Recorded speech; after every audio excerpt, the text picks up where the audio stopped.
Mais le problème est réel. Et l'autre problème, c'est que tous ceux qui engagent ne sont pas tous des chrétiens. Donc, c'est dans notre intérêt d'enseigner qu'il faut être classique. Il faut soigner son apparence. Je ne sais pas si on a bien fait ou on a posé plus de questions qu'autre chose. Ouais. Vous savez, on doit enseigner ces choses. Parce que sinon, on ne rend pas service. On ne rend pas service. On doit enseigner ces choses. Et ça va au-delà seulement de la parole de Dieu. Ça affecte notre vie dans la société de chaque jour. Moi, je veux que les gens aient une bonne image de moi. Et je pense que tout le monde désire qu'on ait une bonne image d'eux autres. Mais cette image ne peut pas être autre chose que ce que tu projettes. Maintenant, nos vêtements reflètent non seulement notre niveau social et économique, mais aussi nos valeurs morales.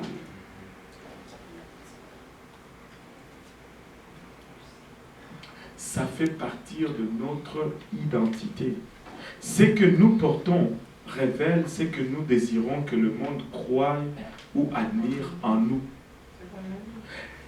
Notre habillement devient une extension de notre identité. Laissez-moi vous dire ceci. Si moi aujourd'hui je venais ici avec un costume, un veston en cuir, des têtes de morts partout,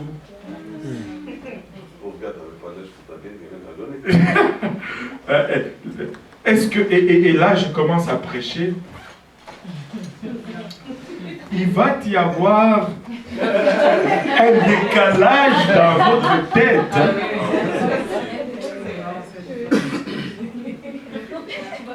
Pourquoi? Parce que l'identité que je projette ne concorde pas avec ce que je déclare.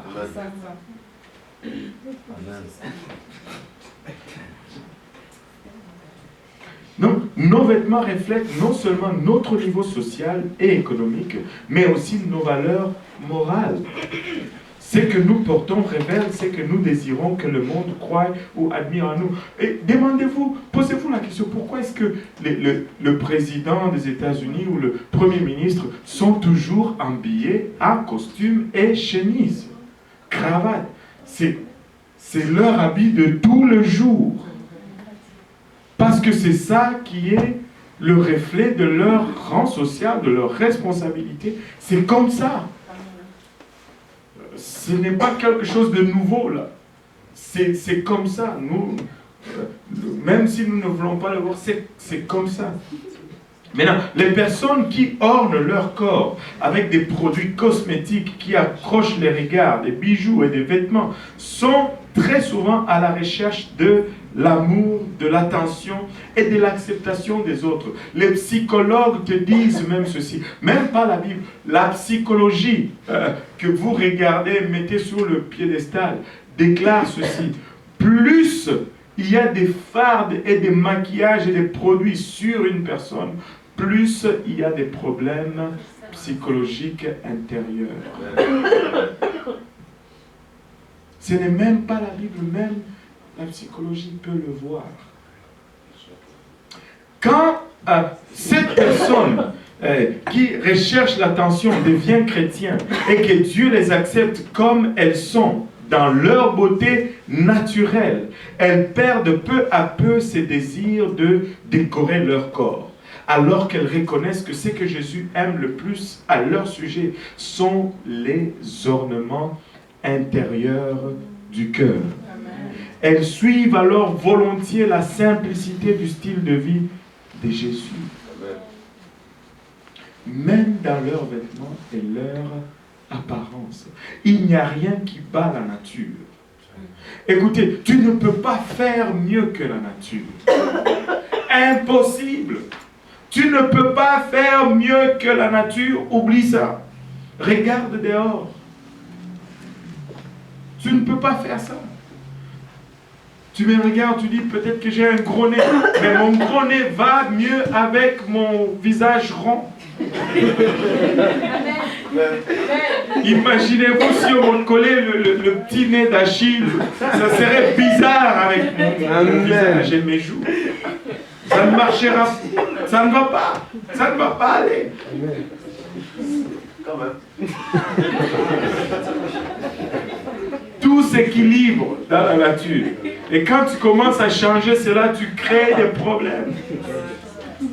Moi, je vais vous raconter, je l'ai déjà raconté, mais je vais vous raconter encore.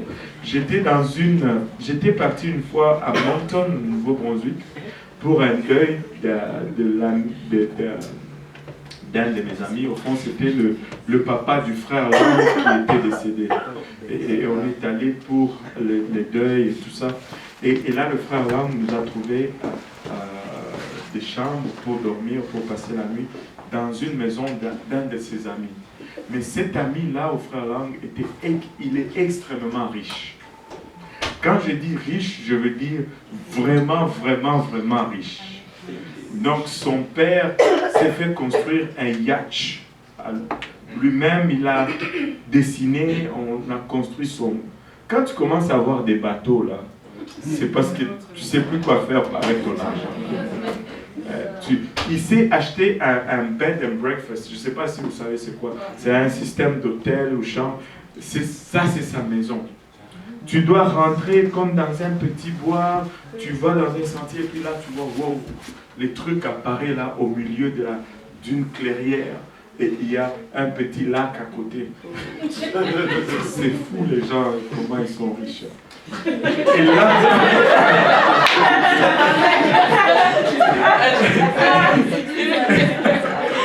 là, tu rentres dans la maison et chaque chambre a sa salle de bain. Oui! Je t'ai dit que j'avais la même réaction. Et donc, je vous dis, la vie n'est pas juste. Les fruits ne goûtaient pas la même chose que les fruits que je mange chez moi. Je vous dis, tu manges des fraises là, chaque fraise goûte bon. Là, les fraises que moi je mange chez moi, tantôt c'est bon, tantôt c'est bon. Mais ces fraises à lui, elles étaient toutes bonnes. C'est une autre classe. Je ne parle même pas de ces céréales et de toutes ces choses. Là, ils nous ont donné des chambres. Moi, j'avais la chambre au fond de son garçon. Il y avait une salle de bain et tout. Et là, la nuit, ils me disent, quand tu dors, barre la porte de l'intérieur. C'est sûr que quand ils vont se réveiller, ils sont tout petits, ils vont venir te déranger et tout. Je dis, ok, je barre la porte. Mais c'était des chambres des enfants, donc tu barres à l'intérieur. Tu peux débarrer de l'extérieur avec juste une pièce, tu mets dans le petit fente et puis tu tournes. Voilà. Et là, le matin, moi j'étais encore endormi, je sens la porte qui... Quelqu'un joue avec la porte. Là. Et puis tu entends des voix. Yeah, on va l'ouvrir. Ça parlait anglais. We're gonna open it. Yeah. Somebody's in there. Quelqu'un là. Et là, je dis, yes, we got it. On l'a. Et ils ont ouvert la porte. Ils ouvrent la porte, ils entrent. C'était une petite fille, je pense, de 4 ans et demi. Un petit garçon de 2 ans et demi à peu près. Ils rentrent. Et là, ils s'approchent du lit, moi je les entendais, je fais savoir si je dors. Et là ils regardent. Oh, it's a black man. Oh, c'est pas moi. Et là, je me trouve. Et là, tu vois les petits qui commencent à arriver. Et puis là, la fille demande, et il dit, elle dit, je dois te poser une question. J'ai dit, vas-y. Elle dit, est-ce que tu es chrétien? J'ai dit, ben oui, je suis chrétien. En fait, je prêche même la parole de Dieu. Il dit, ah, ok. Parce que nous sommes chrétiens. Hein? Wow. Et puis moi, je veux toujours savoir les personnes que je rencontre s'ils sont chrétiens ou pas. Amen. Alors, on va bien s'entendre. Et puis là, le petit garçon me regarde. me dit, pourquoi est-ce que tu as un gros nez?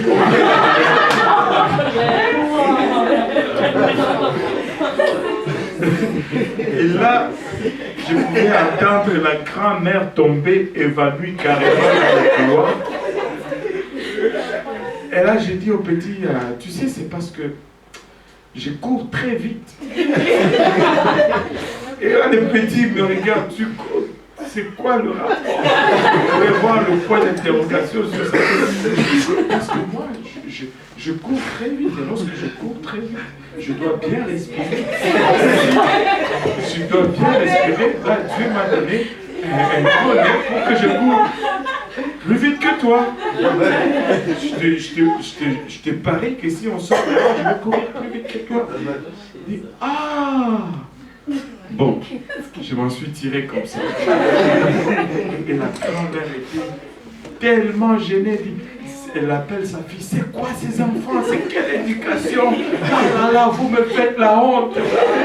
Elle est rentrée dans sa chambre et n'est plus jamais ressortie jusqu'à ce qu'elle était partie. Mais pour moi, c'était plein de plaisir. Ils avaient une très bonne nourriture, une très belle chambre. Je ne peux pas regarder.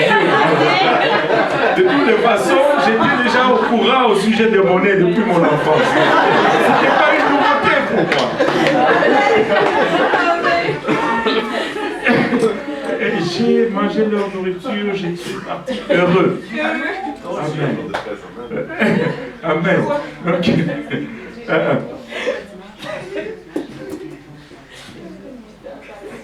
Tu ne peux pas battre la nature. Notre apparence, c'est quand tu es en train d'essayer de changer l'apparence de ton visage, c'est que tu es en train de dire au fait ceci. Dieu n'a pas fait un assez bon travail.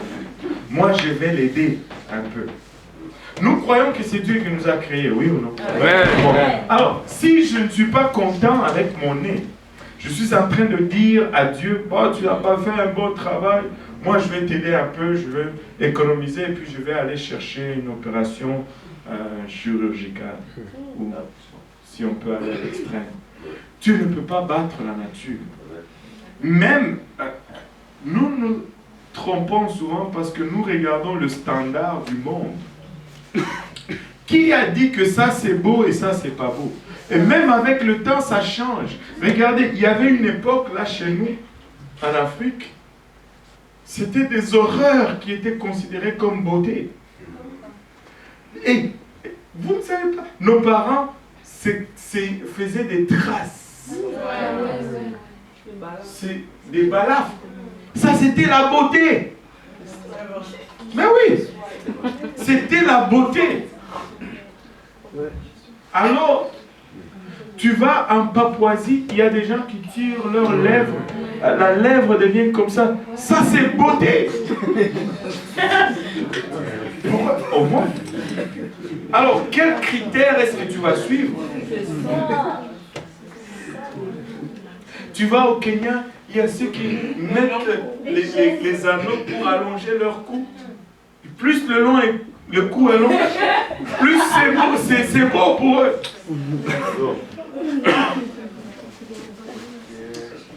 Tu vois, même aujourd'hui en Afrique, une femme qui a des poils, waouh! Tu viens en Occident, une femme qui a des poils, et qui dit vrai dans l'affaire?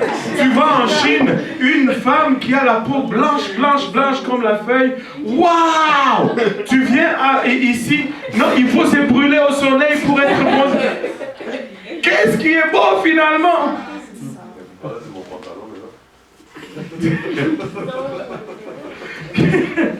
Qu'est-ce qui est beau? L'instrument, c'est que Dieu a créé. Ça résout le problème, oui. Je parlais avec une amie justement de tout ça et puis elle me disait que parfois le docteur il peut placer des... Oui, c'est ça. Ben, ce n'est pas... Moi, je pense que primairement, ce n'est pas pour une raison esthétique. Primairement, c'est pour une raison de santé. Parce que si toutes tes dents poussent et qui n'ont pas de place, ça fait mal à la longue. Des fois, on arrache les dents qui poussent dans le sens inverse. Parce que ça fait mal et ça peut causer des problèmes, des maux de tête à la longue. des maux de tête chroniques. Oui, je suis conscient qu'il y a des gens qui les font pour souci d'esthétique. Mais la raison primaire, c'est éviter des problèmes médicaux par la suite. Oui, mais elle disait qu'au fond, Dieu t'a créé comme ça, donc il faut que tu restes comme ça. Laisse-moi te répondre assez facilement. La nature que nous avons est corrompue et déchue. Si c'était juste là le problème, on n'allait pas aller à l'hôpital parce que Dieu nous a créés comme ça, on reste comme ça. Dieu nous a créés comme ça, mais quand nous nous levons le matin, nous avons des choses qui sortent des yeux, nous avons la bouche qui sent mauvais, nous faisons un effort pour améliorer cela. Ça ne change pas notre apparence, mais ça met en évidence ce que Dieu a placé à la bonne place. Amen. Et c'est ça. Il y a les problèmes de la nature. Quelqu'un qui naît avec... Il y a des enfants qui naissent avec les pieds en cloche, comme ça. Mais on fait des opérations pour les redresser. Ce n'est pas par souci de beauté, mais c'est par souci de guérison. Il faut faire la différence entre esthétique et santé, ou problème de santé. Tu vois. Il peut y avoir des problèmes de santé physique. Cela ne veut pas dire qu'on ne va pas corriger un problème de santé physique, parce qu'on veut soulager la douleur de la personne. Mais si je vais changer la couleur de ma peau, ou juste la grosseur de mon nez, ça, ce n'est pas une question esthétique. Ce n'est pas une question de santé, c'est une question esthétique, et ça n'a rien à voir. Si la sainteté extérieure dans l'habillement ne se développe pas dans la vie d'un croyant, alors l'immaturité, ça c'est la première chose, l'esprit mondain, c'est la deuxième chose, ou l'enseignement incorrect est à blâmer. Il y a trois choses. Des fois, on enseigne le bon enseignement, mais la personne est soit immature, ou soit se plaît plus dans les choses du monde, l'esprit mondain. Et deux fois, il n'y a pas d'enseignement. Dans beaucoup d'églises aujourd'hui, il n'y a pas d'enseignement du tout. Ils ont peur que s'ils enseignent ces choses, les gens vont partir. Écoutez, si je vais enseigner ces choses et que tu vas partir, c'est mieux que tu pars tout de suite.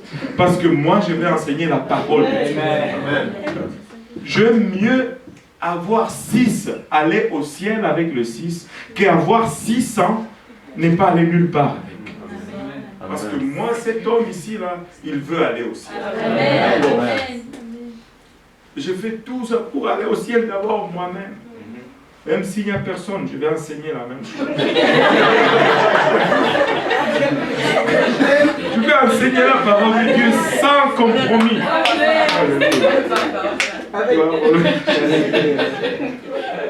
Non, mais... on est en train de vivre dans une société où on ne peut plus appeler les choses ce qu'ils sont. On ne peut plus dire péché.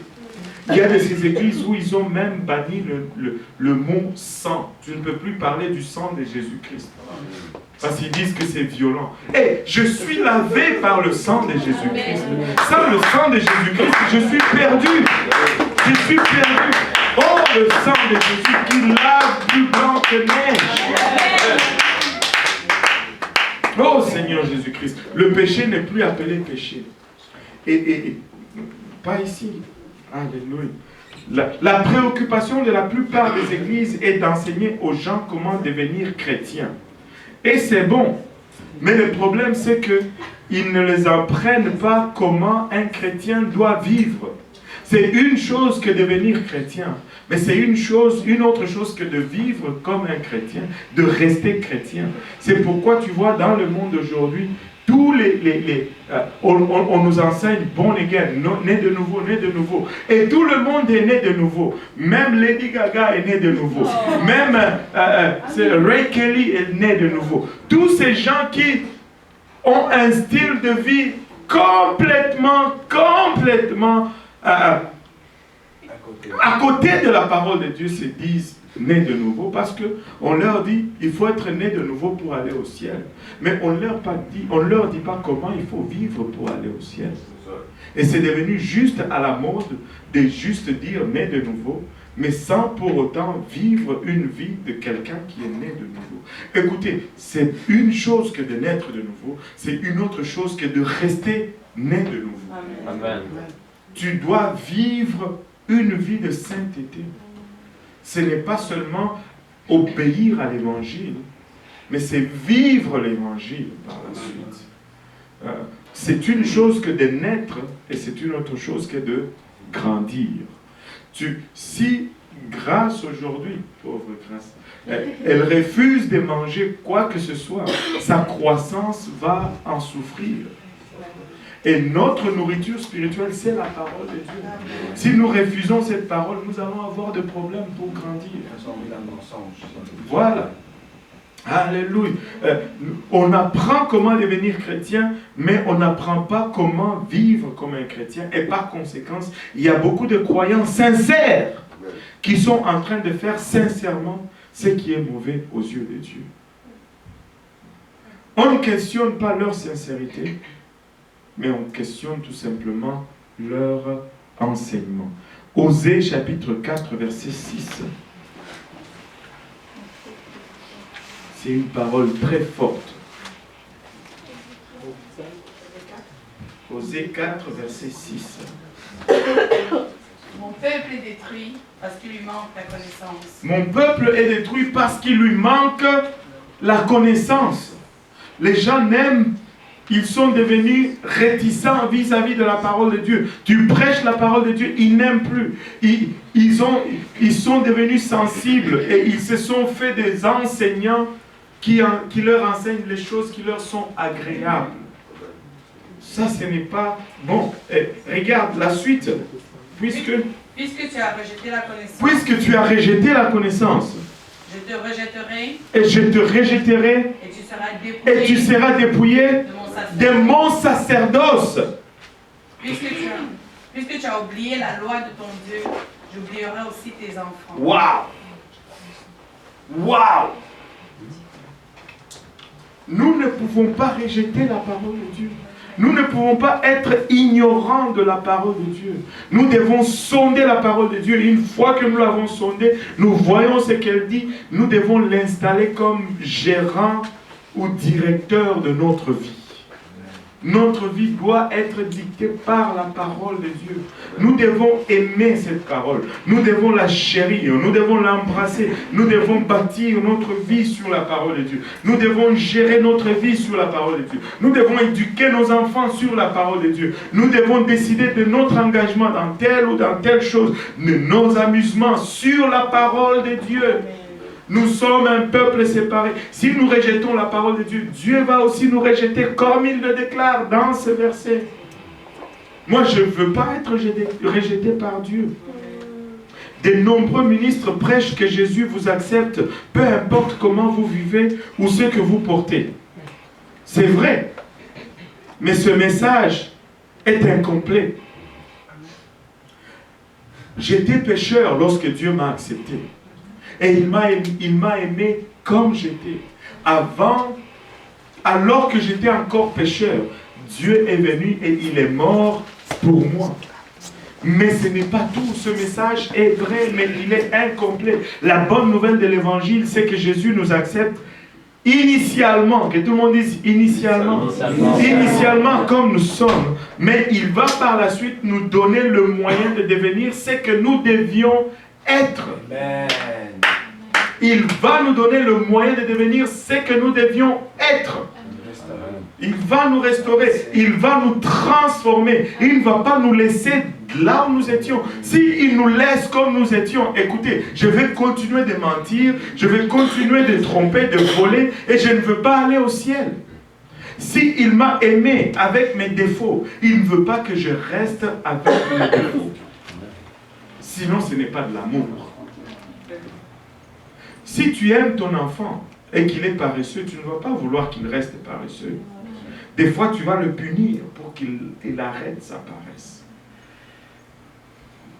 Et mon fils David, il fait beaucoup de blagues. Hier, il faisait une blague. Il y avait... Qu'est-ce que c'était? Qu'est-ce que c'était encore? Il y avait quelque chose sur le comptoir qui n'était pas supposé toucher. Et là, il fait une blague à sa sœur. Il dit, toi tu viens là, tu vois, oh, pouf, tu touches. Et puis, oh, pouf, tu reçois. Parce que je t'aime assez pour te corriger. Je ne veux pas t'aimer et te laisser dans tes cochonneries. L'amour que j'ai pour mes enfants ne me permet pas de supporter ou de tolérer des problèmes en eux. Je dois corriger leurs problèmes parce que je les aime. Et Dieu nous aime, il nous a aimés alors que nous étions dans des problèmes. Mais il ne va pas supporter que nous restions dans notre boue. Il va nous transformer, il va nous laver, et il va nous parfumer. Dieu, toutes ces choses, Dieu nous aime, mais par la suite, il va nous donner le moyen de devenir ce que nous devons être. Nous devons enseigner aux gens non seulement la façon de professer leur foi, mais aussi la façon de pratiquer leur foi. Ce n'est pas juste une question de dire « je suis chrétien ». Et la chrétienté, c'est la seule chose au monde que tu n'as qu'à dire que tu es chrétien pour être chrétien. Écoute, même les musulmans n'acceptent pas ça. Les musulmans te disent que il faut que tu ailles à la Mecque au moins une fois dans ta vie. Il faut que tu pries 5 fois par jour. Il faut que tu... C'est quoi les autres choses? Tu ne peux pas, je pense. Tu bois pas. Les 5 piliers, c'est... Le ramadan. Le ramadan, il faut que tu fasses le ramadan. Et les chrétiens ne veulent même pas jeûner. Il faut que tu fasses le ramadan, l'aumône, et l'autre c'est quoi? J'en ai 4. Les prières. Les prières, la Mecque, l'aumône, le ramadan. Ouais, il faut croire que Mohamed est envoyé de Dieu. Il faut croire que Mohamed est l'envoyé de Dieu. Bon, pour que tu sois musulman. Mais la chrétienté, c'est la seule chose où si je dis que je suis chrétien, personne n'a le droit de questionner si je suis chrétien. Waouh! Avant de rentrer dans l'armée canadienne, il faut que tu suives des entraînements, il faut que tu t'enregistres et il faut que tu portes leur uniforme. Et la chrétienté, c'est la seule chose que tu peux porter l'uniforme de n'importe quel autre groupe. Oh, je suis quand même chrétien. Mais non! Amen. Si tu vas être chrétien, tu vas croire que ce livre, c'est la parole de Dieu. Et tu vas mener ta vie selon les préceptes et les principes de ce livre. Sinon, tu n'es pas chrétien. Tu n'es pas chrétien. La seule source de référence pour le chrétien, c'est ce livre. C'est ce livre. Ce livre doit être partie intégrale de ta vie. Je viens de commencer de le lire. Est-ce que je vais être chrétien à la fin? Question bizarre. Je vais te dire pourquoi tu es chrétien. Tu es chrétien comme grâce est une personne complète. Amen. Voilà. Mais après 20 ans, si tu restes encore comme grâce, voilà. Après 20 ans, tu es supposé grandir. Un bébé est une personne à part entière comme une personne de 30 ans. Même s'il ne peut pas faire tout ce qu'une personne de 30 ans fait. Amen. Amen. Mais quand ce bébé a 30 ans, on va s'attendre de certaines choses. Plus le temps passe, plus on va t'appeler Steph. Là, cette affaire, on devrait avoir réglé ça. Voilà. Gloire à Dieu. Alléluia. Et donc, on ne doit pas seulement professer notre chrétienté, on doit pratiquer notre chrétienté. On doit le vivre. Ce n'est pas juste une question de blablabla. Aujourd'hui, oh, je suis chrétien, alléluia, alléluia. Tu sors seulement à l'extérieur, une voiture t'écoute. Toi, ceci de mon cela. Non, ça ne va pas. Ça n'est pas chrétien. Oui. Et comme le bishop nous a dit, si un chrétien de 1 mois sort dans le stationnement et qu'on le coupe, il dit cela, on comprend. Mais quand un chrétien de 20 ans, dans la même situation, fait la même chose, on commence à se dire, ok, il y a des choses qui manquent. Amen.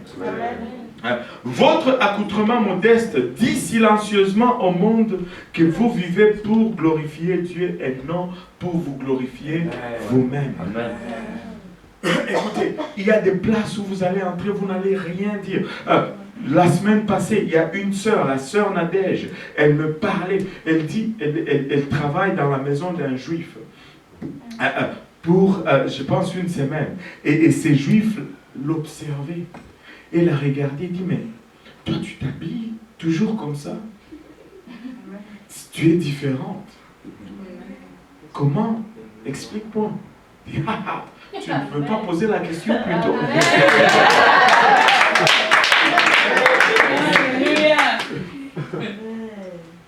Ça saute aux yeux. Ça saute aux yeux. Ton habillement dit tout haut ce que tu es. Et en silence. Et il y a des places où tu vas rentrer, la personne va juste pas t'aimer. Pourquoi? Parce que l'esprit que tu reflètes n'est pas l'esprit qui est dans l'autre. Tu n'as rien fait. Tu as juste porté tes jupes. Et là, c'est un problème. Là, on te persécute. Au fond, on veut que tu te rabaisses à leur niveau. Sois seulement ce que Dieu veut que tu sois. Votre accoutrement modeste dit silencieusement au monde que vous vivez pour glorifier Dieu. Et quand vous vivez pour glorifier Dieu, le monde est agacé. Le monde n'est pas content. Pourquoi? Parce que le prince de ce monde n'aime pas Dieu. Ouf. J'allais continuer plus loin, mais il est déjà 21h. Je pense qu'on va juste introduire le titre, mais on va rentrer dans le titre la prochaine fois, le jeudi prochain. Les vêtements sont très significatifs dans les Écritures.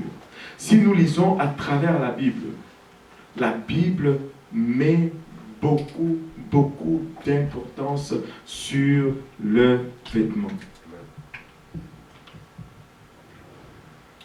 Et nous allons voir comment l'habillement a été institué par Dieu. C'est Dieu qui a fait le premier vêtement de l'homme. Ce n'est pas, comment il s'appelle, Yves Saint Laurent ou Gucci, Gaultier, tous ces gens-là. Ce n'est pas ces gens-là qui ont fait le premier vêtement. Et ça, c'est un paradoxe que je n'arrive jamais à comprendre. Vous savez que la plupart de tous ces gens sont des homosexuels. Tous ces grands couturiers sont tous homosexuels. Mais non. Comment est-ce que vous pouvez m'expliquer ceci? La pratique de l'homosexuel a en aversion le corps féminin. Il aime le corps masculin. Mais, comment vous pensez qu'il va faire des bons vêtements pour le corps qu'il n'aime pas? Mais c'est parce qu'il envie ce corps. Pardon? Il envie ce corps. Non, il ne l'envie pas. Il le rejette. Mais un homosexuel voudrait être dans un corps de femme. Non, je vais le répéter. Si un homosexuel ne désire pas le corps de femme, s'il désire le corps de femme, il va aller prendre une femme.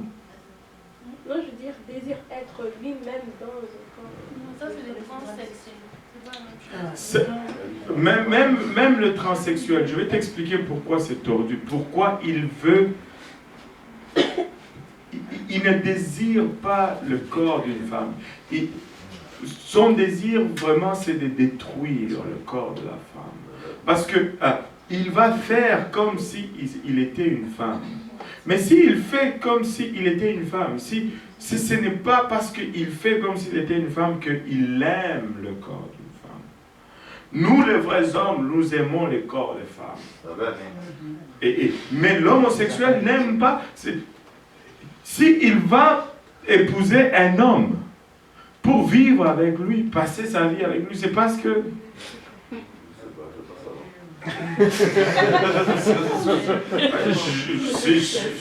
Tu vois ce que je veux dire?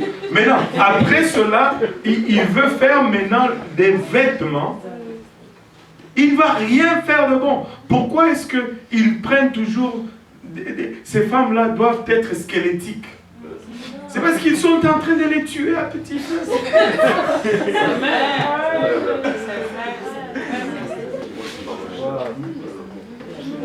Et les vêtements qu'ils font, c'est toujours pour révéler le corps de la femme. Manque de respect. Manque de respect. Moi, je veux dire quelque chose. Oui, oui. Moi, j'ai toujours aimé les femmes. C'est normal, c'est bien. Non, mais mon point, c'est ça. J'ai toujours aimé Dieu aussi, mais j'ai jamais connu Dieu comme je connais Dieu aujourd'hui. Yes. Demain, je vais le connaître encore plus. Amen. Mais mon point, c'est pas ça. Merci.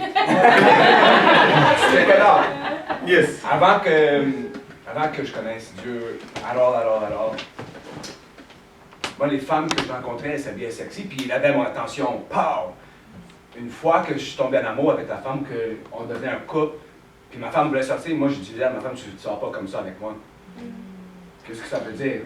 Une femme, je sais pas si... Exactement. C'est ça. Exactement. Je savais Pourquoi? que- Parce que tu l'aimes Ouais. et tu veux la protéger. Yes. Ça, c'est à moi, c'est pas...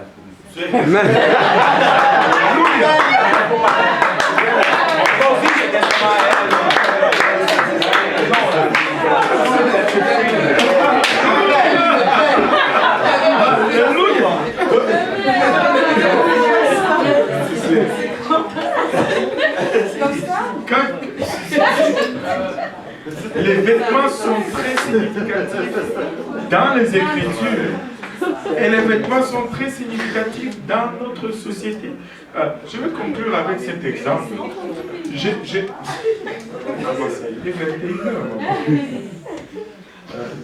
Il est 21h06.